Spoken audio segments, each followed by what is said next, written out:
ici Dorine, Et Cyril, des investisseurs sereins.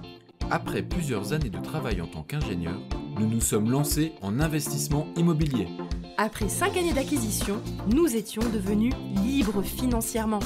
Dans ce podcast, nous vous partageons les stratégies et les bonnes pratiques pour développer votre intelligence financière. Dans le but non seulement d'être plus riche sur le papier, mais avant tout pour devenir plus libre et plus heureux. Alors, ouvrez grand vos oreilles et préparez-vous à atteindre vos objectifs. Les 7 objectifs possibles en investissement immobilier. Hello les investisseurs sereins, j'espère que vous allez bien. Aujourd'hui, j'avais envie de revenir un peu sur les objectifs que l'on se fixe lorsque l'on décide d'investir en immobilier. Pourquoi ? Tout simplement parce que c'est une étape essentielle et de laquelle va découler un grand nombre de décisions, notamment quelle stratégie immobilière on va choisir. Je vais donc vous énumérer aujourd'hui les 7 objectifs possibles, de telle sorte à ce que vous puissiez réfléchir de votre côté quels sont, vos objectifs que vous souhaitez atteindre grâce à vos investissements. Le premier objectif est celui de la sécurité.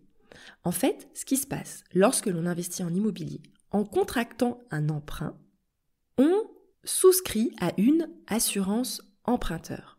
Cette assurance emprunteur, elle est là pour rassurer la banque qu'en cas de décès ou en cas d'invalidité, le prêt sera automatiquement remboursé.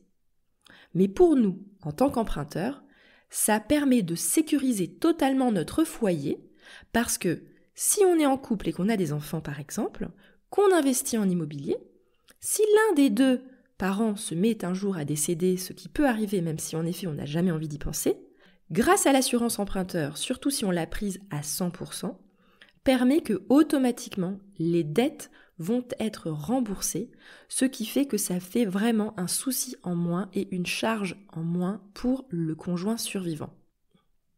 Le deuxième objectif, qui est souvent le premier objectif des personnes qui investissent en immobilier locatif, c'est de se constituer une retraite confortable. En effet, par les temps qui courent, on a un peu peur d'avoir une petite retraite et de ce fait, le fait d'investir en immobilier va permettre de rendre notre retraite plus confortable. Le troisième objectif est celui d'éventuellement d'obtenir une retraite anticipée. Alors, ça peut être soit une retraite anticipée quelques années avant son départ légal, parce qu'on sait que ce n'est pas grave si on n'a pas notre retraite au complet, du fait que nos investissements locatifs nous permettront d'arrondir très fortement les fins de mois, mais ça peut être également dans une optique où si on fait notre investissement immobilier à 30 ans et qu'on fait des emprunts sur 20 ans, ça veut quand même dire qu'à 50 ans, les emprunts auront été totalement remboursés. Et donc, ça nous fait des revenus très intéressants à partir de 50 ans. D'où le fait qu'on peut même viser à anticiper sa retraite une fois que les emprunts sont remboursés. Le quatrième objectif est celui des personnes qui veulent augmenter leur pouvoir d'achat tout de suite. Oui, on peut avoir envie d'investir en immobilier pour se dégager du cash flow positif. Si vous ne savez pas ce que veut dire le cash flow, je vous invite à aller écouter l'épisode numéro 23 qui s'intitule « Le cash flow, qu'est-ce que c'est ?» Donc pour cet objectif numéro 4, augmenter son pouvoir d'achat tout de suite, il s'agit là de viser un cash flow positif pour justement dégager de l'argent tous les mois et augmenter ses revenus. Le cinquième objectif est celui de vouloir lever le pied sans pour autant perdre en pouvoir d'achat et également en se rassurant en termes de sécurité d'emploi. Alors, pourquoi je dis ça ?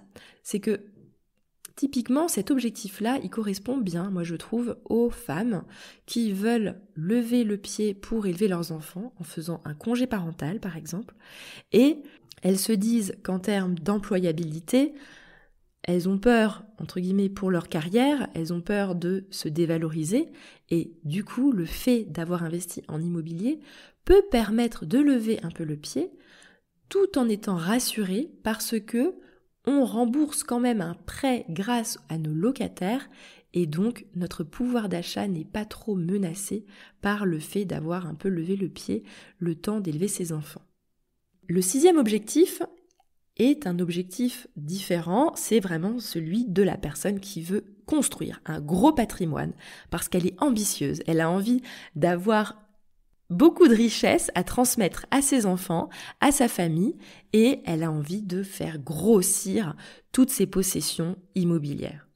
Alors, dans cet objectif-là, on continue à travailler et on essaye d'accumuler, de créer de plus en plus de richesses grâce au fait qu'on va enchaîner les investissements sur plusieurs années.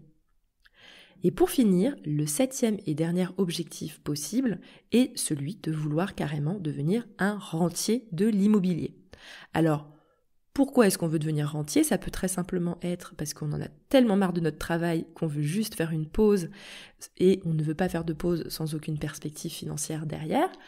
Ou ça peut aussi être vouloir faire un tour du monde, vouloir voyager, vouloir se consacrer à d'autres projets. Et pour notre part, par exemple, c'était aussi pour nous nécessaire pour se lancer sereinement en entrepreneuriat. On avait envie d'avoir déjà une assise financière grâce à l'immobilier qui nous rassurait et faisait que l'entrepreneuriat était beaucoup moins risqué à nos yeux. J'espère que grâce à ces 7 objectifs possibles, vous pouvez réfléchir auxquels vous parlent et justement à vous poser pour définir ces objectifs. Évidemment, on peut en avoir plusieurs et on peut également changer d'objectif en cours de route. Toutefois, c'est quand même très intéressant d'avoir un peu la trame de nos objectifs parce que de là va découler les stratégies immobilières que l'on doit mettre en place.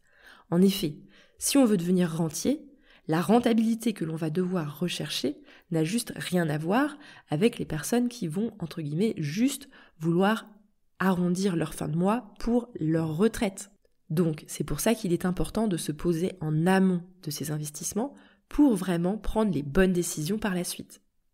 Si jamais ce podcast vous plaît, je vous remercie 1000 fois par avance si jamais vous avez le grand cœur d'aller mettre une note de 5 étoiles sur Apple Podcast ou bien sur Spotify et d'y ajouter un petit commentaire sympathique.